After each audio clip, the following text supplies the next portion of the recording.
Hello everyone. आज हम अपने सीरीज का नेक्स्ट डे में आ रहे हैं और आज हम बात करेंगे डिस्प्लेसमेंट के बारे में। डिस्प्लेसमेंट के बारे में, ठीक है। अभी जब हमने थोड़ा सा अगर हम रिवाइज करें, कल हमने डिस्टेंस के बारे में पढ़ा था और डिस्टेंस के बारे में हमने क्या पढ़ा था कि डिस्टेंस क्या है? Total path length. Total path length covered by any object. Covered by any object, ठीक है। और अब आज हम जो है आपका नेक्स्ट टॉपिक जिसके बारे में बात करेंगे वो है डिस्प्लेसमेंट। डिस्प्लेसमेंट आपने वर्ड सुना होगा, डिस्टेंस के साथ साथ ही चलता है। तो डिस्प्लेसमेंट क्या चीज है? डिस्प्लेसमेंट जो है ये आपका शॉर्टेस्ट डिस्टेंस होता है किन्हीं दो इनिशियल और फाइनल पॉइंट्स के बीच में। सो क्या मैं डिस्प्लेसमेंट को क्या बोलूंगा? It is the shortest distance between initial and final position, ठीक है, सिंपली। और इसका भी यूनिट डिस्टेंस की तरह हमेशा ही मीटर में रहता है, क्योंकि ये खुद आपका एक पाथ का लेंथ ही है। यूनिट क्या रहेगा इसका? मीटर। ओके।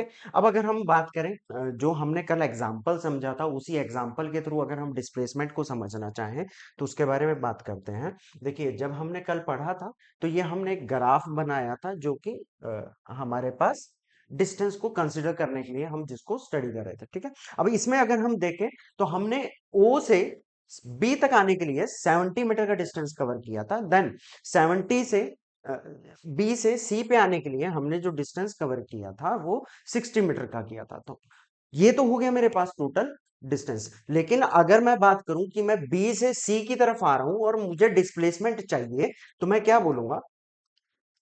देखिए, सी पॉइंट जो था हमारे पास 10 पर था, 10 यूनिट्स पर था। और बी पॉइंट जो था हमारे पास 70 यूनिट्स पे था, ठीक है जी। सो जब अगर हम बात करें कि डिस्प्लेसमेंट कितना हुआ तो डिस्प्लेसमेंट हमारे पास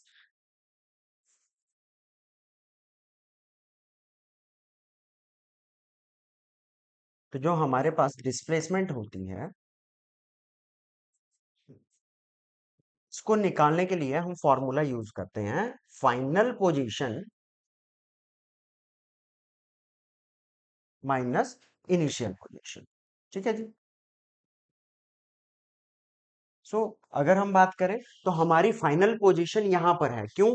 क्योंकि हम कहां से कहां को जा रहे हैं? बी से सी की तरफ जा रहे हैं। तो फाइनल पोजीशन थी 10 और इनिशियल पोजीशन हमारे पास थी, जहां जिस पोजीशन से हम चले वो था 70 यूनिट पे, ठीक है। सो अगर मैं बात करूं कि मेरा डिस्प्लेसमेंट कितना हुआ तो डिस्प्लेसमेंट हुआ माइनस ऑफ 60 यूनिट्स, ठीक है। तो अब देखिए यहाँ पे मेरे पास माइनस आया तो माइनस से आप ये कह सकते हो कि जब हम बैकवर्ड डायरेक्शन में अपनी ओरिजिनल पोजीशन की तरफ मूव करना शुरू करते हैं उस टाइम पे हम जो डिस्प्लेसमेंट जो डिस्टेंस कवर कर रहे हैं वो हमारे पास डिस्प्लेसमेंट की तरह होगा। और कितना होगा? नेगेटिव होगा। अब फर्क कहां पर आता है कि डिस्टेंस में और डिस्प्लेसमेंट में फर्क क्या है, ठीक है जी। अब अगर हम इन दोनों के बीच के फर्क की बात करें तो अगर मैं फर्स्ट पॉइंट की बात करता हूं, हम क्या हम डिस्कस करने वाले हैं? Difference between distance and displacement. Distance and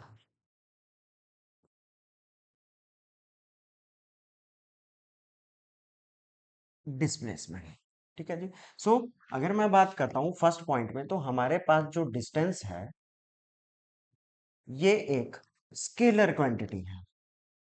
scalar quantity है, जबकि हमारे पास जो डिस्प्लेसमेंट होता है ये एक वेक्टर क्वांटिटी होता है, ठीक है जी। यानी कि आपके पास जो डिस्प्लेसमेंट है उसके पास आप किसी डायरेक्शन में कितना जा रहे हो वो तो होगा ही होगा, लेकिन कौन सी डायरेक्शन में आप जा रहे हो वो भी मैटर करता है, ठीक है। दूसरी बात, हमारे पास कभी भी जो डिस्टेंस है नेगेटिव नहीं होता, यानी कि डिस्टेंस की वैल्यू हमेशा आपके पास पॉजिटिव रहेगी, ऑलवेज पॉजिटिव। लेकिन अगर मैं वही चीज डिस्प्लेसमेंट की बात करूं, तो डिस्प्लेसमेंट जो है आपकी पॉजिटिव भी हो सकती है, नेगेटिव भी हो सकती है, और जीरो भी हो सकती है। तो अगर मैं बात करूं जीरो की, तो पार्टिकल जब जहां से शुरू हुआ है वहीं पे पहुंच जाए, तो हमारे पास, और कोई हमसे पूछे कि डिस्प्लेसमेंट कितनी है, तो हमारे पास डिस्प्लेसमेंट कितना हो जाएगा, जीरो हो जाएगा। व्हेन पार्टिकल और बॉडी रिटर्न्स टू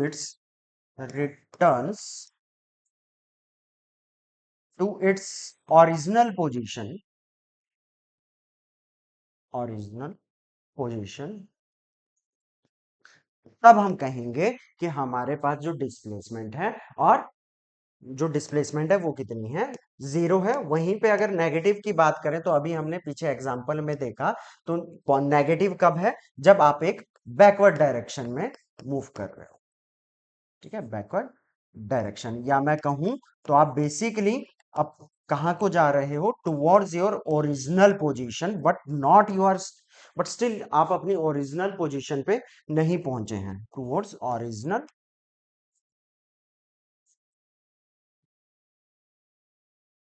पोजीशन, ठीक है जी।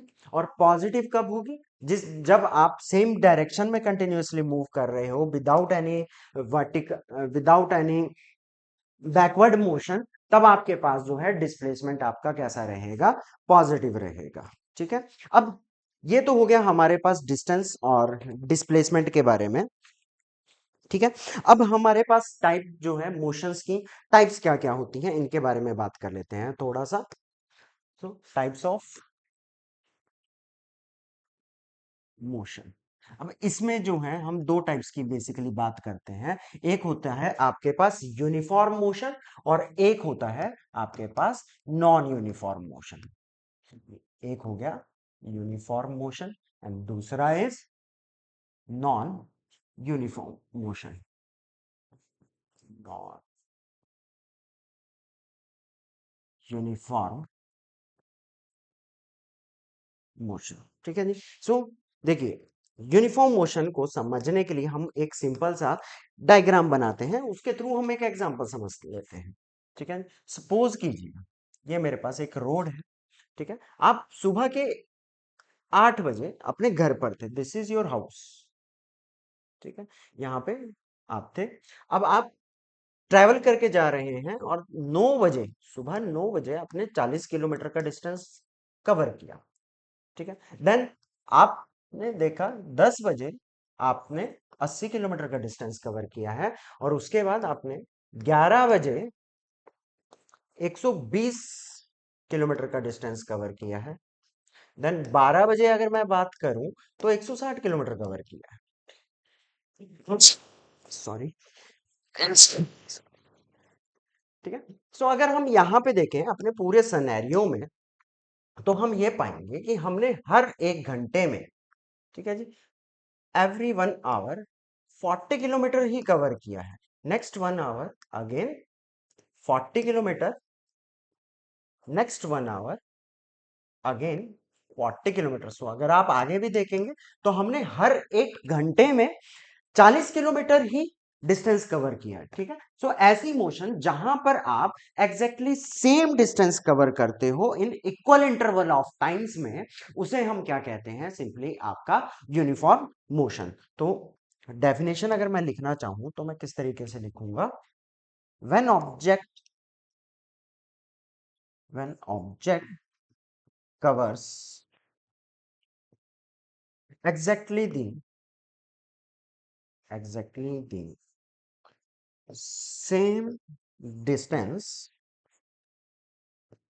in equal intervals of time, in equal intervals of time, तब हमारे पास मोशन क्या हो जाएगी, non uniform, sorry, uniform motion हो जाएगी। अब इसके बाद अगर हम बात करें नॉन यूनिफॉर्म पे आते हैं, तो नॉन यूनिफॉर्म कहीं ना कहीं इससे उल्टा ही चलेगा। सो एग्जाम्पल के लिए अगेन हम अपने घर से ही निकलेंगे। घर से जब निकलेंगे, तो हम मान लीजिए सुबह 8 बजे अपने घर से निकले और 9 बजे जो है हमने जो डिस्टेंस कवर किया, ठीक है जी, वो 9 बजे हम कौन से डिस्टेंस पर कहाँ पर पहुंचे? लेट से हमने डिस्टेंस कवर किया 40 किलोमीटर। देन अगले 1 घंटे में हमने डिस्टेंस लगभग लगभग मान लीजिए 50 किलोमीटर कवर किया, ठीक है। फिर अगले 1 घंटे में यानी कि 11 बजे मैं पहुंच गया सीधा 100 किलोमीटर पे, ठीक है, डिस्टेंस 100 मीटर का कवर किया। देन उसके बाद अगर मैं 12 बजे की बात करूं तो लेट से 105 किलोमीटर। सो अगर हम इन सभी एग्जाम्पल में इस एग्जाम्पल में देखें तो आप देखेंगे कि पहले 1 घंटे में first 1 hour I covers the 40 kilometer distance. Then in next 1 hour I only covers 10 kilometer. Then in next 1 hour I covers 50 kilometer.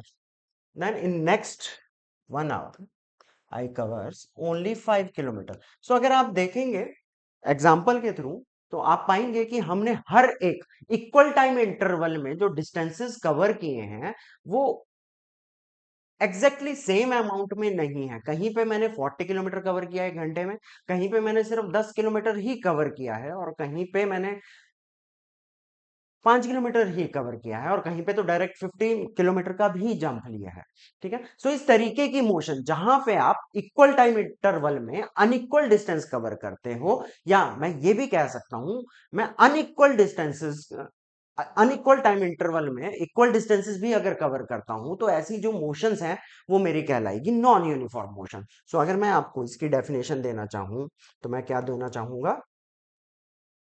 If object if object covers unequal distances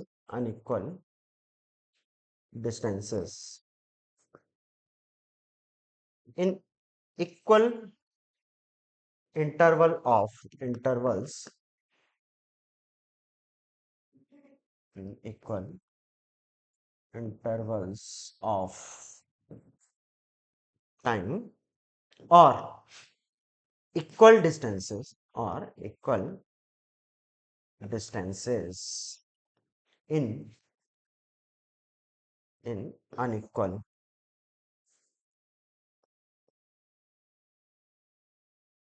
intervals of time, intervals of time, ठीक है जी। तो हम क्या कहेंगे? ये हमारे पास non uniform motion हुआ, ठीक है जी। अब अगर हम बात करें, देखिए मोशन तो हमारे पास हो गया, हमने मोशन भी समझ लिया कि क्या होता है, रेस्ट भी हमने समझ लिया क्या होता है, डिस्टेंस डिस्प्लेसमेंट के बारे में भी समझ लिया क्या होता है। तो अब जब हमारे को पता है कि मोशन जो है आपका क्या है, जब ऑब्जेक्ट जो है अपनी पोजीशन को चेंज कर रहा है अपनी सराउंडिंग के विद रिस्पेक्ट या टाइम के विद रिस्पेक्ट, तो हमने कहा कि हमारे पास जो ऑब्जेक्ट है वो क्या है, मोशन में है। लेकिन हमें ये भी तो जानना पड़ेगा कि वो ऑब्जेक्ट कितना तेजी से अपनी पोजीशन को चेंज कर रहा है या कितना धीमे अपनी पोजीशन को चेंज कर रहा है, ठीक है जी। यानी कि अगर इंग्लिश में बोले, हम साइंटिफिक वे में बोले तो हम क्या कहेंगे कि हमारे पास जो मोशन है वो किस रेट से चेंज हो रहा है। सो नेक्स्ट टॉपिक हमारा यही रहने वाला है, हम क्या करेंगे, रेट ऑफ मोशन के बारे में स्टडी करेंगे कि कौन सी क्वांटिटी जो है आपको मोशन का रेट देती है, क्या जी। तो क्या है हमारे पास, measuring the rate of motion. देखिए, जब हमने मोशन के रेट को जानना होता है, यानी कि हमने ये जानना होता है कि मेरे पास कोई ऑब्जेक्ट कितना तेज जा रहा है या कितना धीमे जा रहा है, तो इसको निकालने के लिए हम यूज करते हैं टर्म स्पीड, ठीक है जी। और स्पीड क्या है, हम आमतौर पे बोलते भी हैं कि भाई मैं बहुत स्पीड से गया या मैं बहुत कम स्पीड से आया हूँ या बहुत ज्यादा स्पीड से आया हूँ, तो इसका मतलब कहने का क्या है कि आप अपनी जो पोजीशन है, अपनी लोकेशन जो है बहुत फास्ट चेंज कर रहे थे अगर आप बहुत स्पीड पे थे, या आप बहुत धीमे चले थे अगर आप स्लो थे, ठीक है, तब आपकी जो पोजीशन में चेंज है वो बहुत धीमा रहा होगा। और स्पीड को अगर मैं डिफाइन करना चाहूँ तो कैसे डिफाइन करूंगा कि speed of a moving object, speed of a moving object is the distance distance traveled by it traveled by it in unit time. ठीक है जी, यानी कि आप गिवन टाइम इंटरवल में कितना डिस्टेंस कवर कर रहे हैं वो आपको कहाँ से मिलता है, स्पीड से मिलता है। ठीक है जी। सो अगर हम स्पीड का फॉर्मूला देखना जाए, जनरली हम स्पीड को एस से डिनोट करते हैं, या कई बार आपको वी से भी मिलेगा, तो यहाँ पे हम अपने एग्जाम्पल के लिए, अपने पर्पस के लिए वी से डिनोट कर देते हैं। और ये क्या होगा आपके पास, डिस्टेंस, जिसको जो है हम एस से भी डिनोट करते हैं, डिस्टेंस को डिवाइडेड बाय टाइम, जिसको हम डिनोट करते हैं टी से। ठीक है। सो जनरली एक सिर्फ मैथमेटिकली फॉर्म में लिखना हो, फॉर्मेटिकल फॉर्मूले की फॉर्म में, फॉर्मूले की फॉर्म में लिखना हो, तो वी क्या बन जाएगा आपके पास, display distance upon distance upon time. Okay, so ये आपके पास एक फॉर्मूला बन जाएगा सिंपली स्पीड का। अब अगर हमने स्पीड देख लिया तो स्पीड की यूनिट की भी बात कर लेते हैं, ताकि आपको जब भी ये यूनिट देखने को मिले तो आप समझ सको कि आपको शायद स्पीड के बारे में दिया गया है। अब देखिए, यूनिट की अगर हम बात करें तो यूनिट निकालने के लिए हम डिस्टेंस और टाइम के यूनिट्स को यूज करेंगे। तो क्या रहेगा हमारे पास, यूनिट्स की बात करते हैं। तो देखिए, जो हमारे पास डिस्टेंस है, डिस्टेंस का यूनिट होता है हमारे पास मीटर। ओके, और टाइम जो है, टाइम का यूनिट होता है हमारे पास सेकंड। सो अगर मैं वेलोसिटी की बात करूंगा तो मैं इसे लिख सकता हूं मीटर पर सेकंड, कुछ इस तरीके से, और इसको हम क्या बोलेंगे, मीटर पर